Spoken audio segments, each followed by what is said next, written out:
My name is Marcie Fallek. I'm a veterinarian. I've been practicing for the past almost 40 years. I've specialized in holistic medicine for the past 30 years. I have two offices, one in Manhattan and one in my home office here in Connecticut.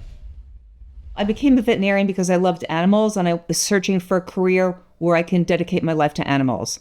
And actually, I was what I called a little bit of a reluctant veterinarian because I was not enamored with pharmaceuticals. I was a vegetarian from the time I was 17 and tried to stay away from pharmaceuticals from the time I became aware of its dangers.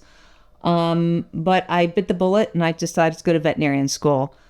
And I really was more like a square peg in a round hole initially because, again, about the drugs, and I'm not thrilled with surgery. Conventional medicine definitely has its place. If you have a broken leg, if you have certain things, you need it, but that was not me. It was basically when my dog developed what I later learned was a vaccine injury that I started to explore alternative care. And I started out with learning about acupuncture, and I took the certification course, became certified in that, and then later went on to study homeopathy so I could put more tools in my toolbox. Western medicine, in my opinion, in general, sees the body in the wrong way. We are a whole. We are integrated. Everything is connected. Western medicine, we're taught to compartmentalize different body parts, different organs, and if something's broken, to replace it. And it may work in the short term, but it doesn't really get to the root of the most problems, except for something like an accident, like you break your leg. So when I used to work for veterinary hospitals, we would spend maybe 10, 15 minutes per patient. I would see up to 45 animals a day, basically giving them vaccines, giving them antibiotics, giving them a shot of steroids or whatever, and bringing them back to do testing. Right now, I spend about 2 hours per client initially. And I get asked a copy of all their records. I go through from the time they've gotten the dog. I would say about half of them are rescued until the present time. And we go over everything about the dog, physical, emotional, and mental. And I come up to what I feel I can see is the cause of their problem. So I call myself the 11th hour vet. So most people come to me after they spend tens of thousands of dollars and their animals are still not better. I mean, stacks of notes. And this is not what I want to do, but this is when they seek me out. And my hope is to get people to come to me for prevention rather than to prolong their life at the end of the life when they have cancer or whatever. But what's really satisfying, apart from making the animal miraculous healings, I mean, I usually get up to 3 years past the time the dog should be dead. But what's also so fulfilling is the relationship that I have with my clients. And I love the relationship that I'm able to have with the owner or the guardian of the person. And we're on a journey together to make the pet better. And it's just so fulfilling to me to have this kind of relationship.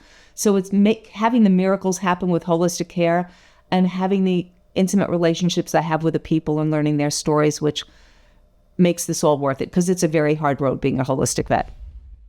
Basically, people have been brainwashed to believe that the best way is the conventional way, in my opinion. And also because I spend so much time with animals, I'm like kind of a lawyer, not that I think I'm expensive, but I charge by my time. I don't do surgery. I don't sell lots of drugs. And so when a dog has an ear infection, they'll think that, $300 is a lot to spend for an ear infection. But they don't understand that if we deal with the ear infection initially, we're not going to have the cancer down the line, is the way it works. So, when people are faced with euthanasia, that's when they start looking up holistic vet, even though they don't know much about it. They know there's some alternative out there and they look for that. When I started practicing 40 years ago, dogs lived until their mid-20s. I mean, they're living so much shorter now. They say now at 8 they're old. It's crazy. So I'd say that most dogs are dead now with conventional care by 12. Most cats by 14. But with holistic care, they live now till 17. But in the old days, 40 years ago, they were living so much longer. And in my opinion, it's the toxic load that we're giving these animals of drugs, flea products, vaccines, and it's actually carried on generation after generation. They get weaker and weaker because it makes no sense to me that they're dying so young these days. I never saw cancer at a 2 or 3 year old animal when I started practicing. Now it's pretty routine. Anastasia rescued Chico, a pit bull from the ACC in New York.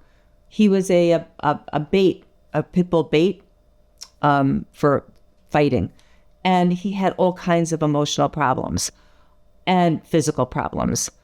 And she had spent a fortune at the regular vet. They put him on this, they put him on that. They misdiagnosed him. They just in and out. And I was just reviewing his record this morning. And what the dog came to me, I think a couple of years ago. And he was so sad. Everything was sad. She loves this dog. This dog is everything to her. And that's part of the problem. He's so attached to her and her husband that all this grief comes up when they leave. That's part of the problem. But I gave the dog initially Ignatia, which is a homeopathic remedy for grief. And for the first time, he was like happy, happy, happy. And over the months and years that I've been treating the dog, between his disc disease, its joints, it was like floppy feet. I'm like, what the hell is that? The feet were all broken down, all 4 feet. And every incident started with either her or her husband going away, not together, separately, grief. And the remedies that would make it better were all grief remedies, from Ignatia to pulsatilla to causticum. Every problem that he's had has been resolved with a grief remedy. And this comes from his history of being a bait dog and his time at this terrible shelter. So they never really get over it. I mean, I can help them tremendously. And she says that the dog at 13 and a half is healthier than he's ever been. But, the trauma that these animals have been through is just heartbreaking. And most vets don't even address it. They don't think about the trauma. They're thinking we have to do back surgery. We have to give them drugs. That's the whole thing. Once I know that animals have emotions. We animal lovers know they have emotions. And I'm kind of a bit of an empath, and that's why I went into veterinary medicine. I mean, I love animals. I can read them.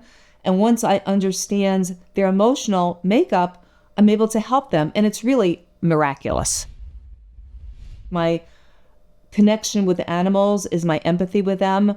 And I preferred being with, I'm going to start crying actually. I preferred the company of animals to humans. I trusted them more.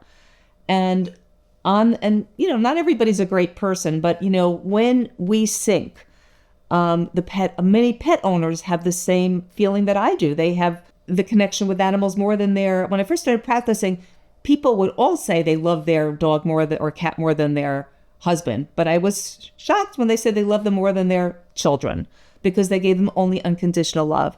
And I think the biggest surprise is my connection with people, how it's really grown through our mutual love of animals. So I think that animals teach us, open our hearts, and teach us to love, which is what I think we're all about here. We have to learn to open our hearts to each other, and animals are a conduit to that. First of all, let's save a life if we can. One thing about rescue dogs, they're so grateful. They are so grateful. And I mean, I see all these purebreds, they don't have a clue. They're running off, and these rescues don't want to leave you. I mean, so the connection that you can have with them is so much stronger and so much more fulfilling, and I believe. And I think most rescue owners feel this also. So I think rescuing not only saves another dog, it helps you save yourself. But because of the emotional trauma that they've been through, homeopathy is the most effective way to treat these dogs. I mean, homeopathy in general sees the body as an integrated whole. Body, mind, and spirit are all connected. So like I said with Chico, when he had the broken down ligaments, when he had the bad back, when he had the ear infections, when he had the bladder infections, and he has IBD, all these problems, it was all emotionally based.